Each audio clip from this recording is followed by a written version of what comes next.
Life begins to change for young Omar. As he enters a difficult journey through college, he recalls all the hardships suffered by his abuelo when he crossed the Mexican-American border illegally.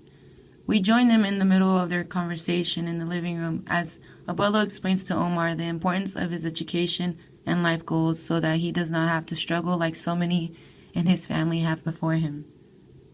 Hey, abuelo, how did you get by? I mean, when you first came here, you didn't know English, you had limited education, like you couldn't apply for government stuff. What did you do?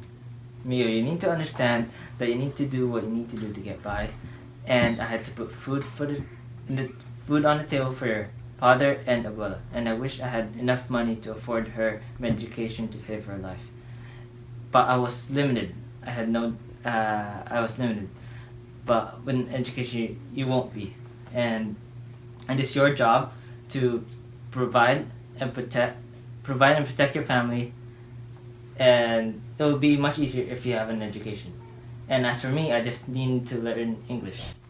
Well, that's all good and all, but when I finish college, I'm gonna have my own business, I'm gonna be my own boss, and I'll make millions. You don't have to worry about that anymore.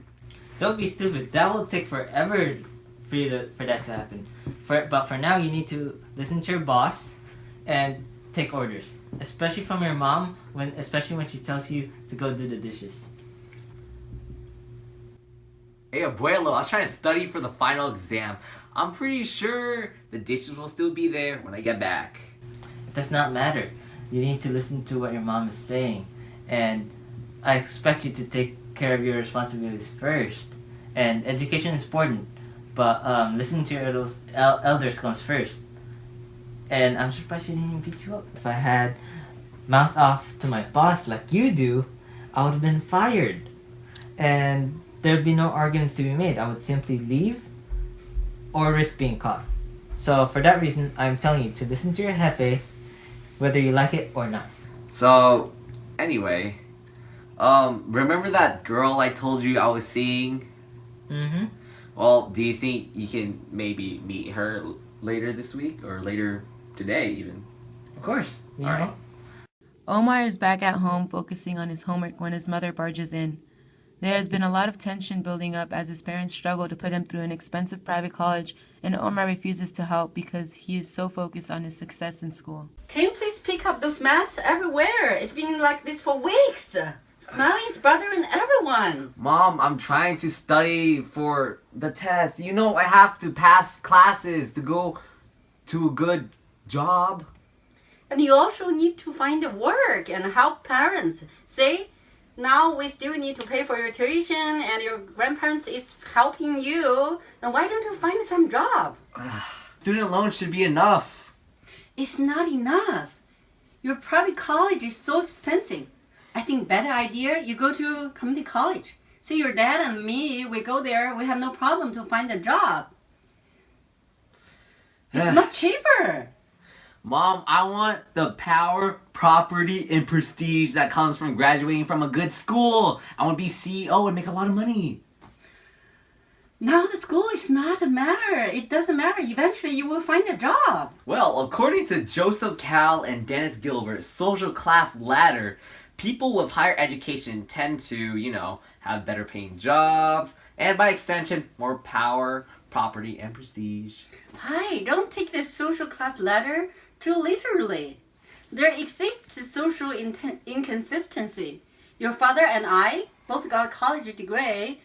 That means we're supposed to belong to upper middle class. See, we're in lower middle class now. Our job and our pay is so low, and we are lack of power. I honestly just want you go into the trade. Plumbers doesn't need a college degree. They could make much more. Well, your income depends on the degree that you get. Just because you and Dad don't make very much from your degrees doesn't mean I won't. Plus, my chances of power, property, and prestige will be higher if I go to a good school, which I am, so I'm gonna keep going. Fine. I don't want to argue with you. I'll make a dinner. Anyway, I'll come back and check on you. We now see Omar and Abuelo waiting patiently for Stacy at a cafe. As Omar and Stacy struggle to get approval of their relationship, They look to Abuelo for guidance. Well, sorry this is taking so long. She's usually not this late. It's alright. Patience is a virtue. Oh wait, I see her limo. Hey Omar! Sorry guys, I'm late. I just came from horseback riding. Oh, this must be your Willow. Nice to meet you. I'm Stacy. Nice to meet you. You can call me Jose. Oh, okay. Omar has told many things about you. Is it true that you own this cafe?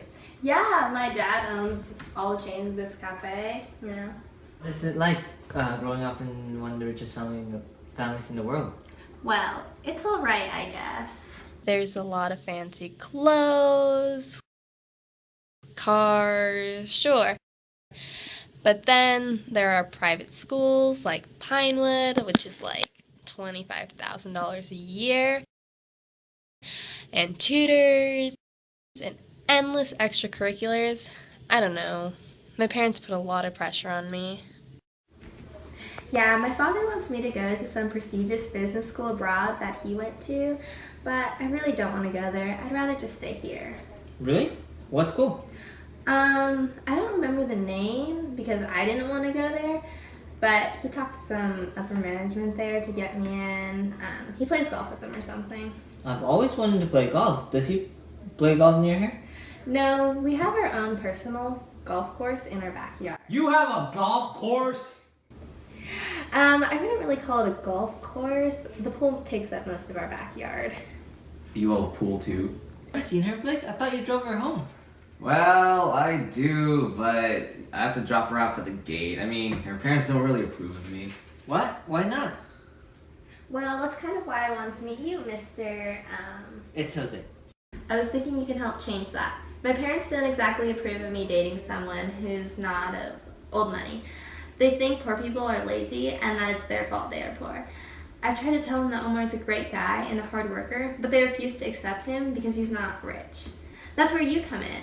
Omar told me how hard you worked after coming to this country, and I really think that if my father hears that from you, you could probably change his mind about Omar and regular people. I'd be happy to.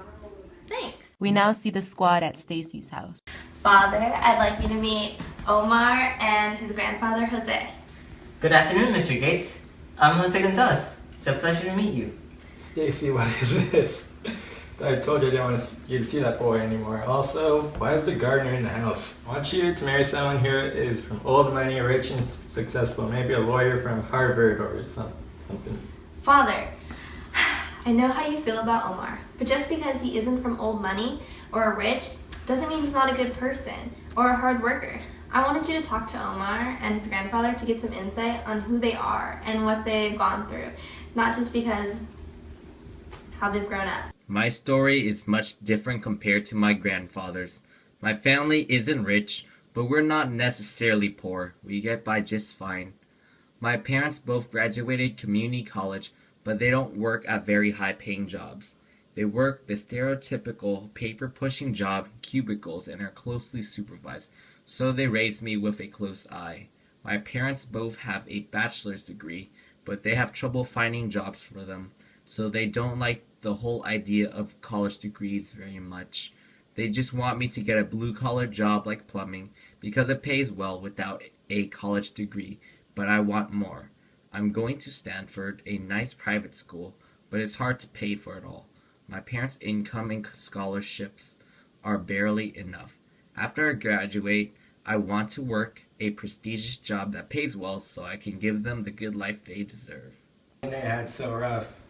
You got the hard workers and really good people. Stacy, I approve. Letter in English.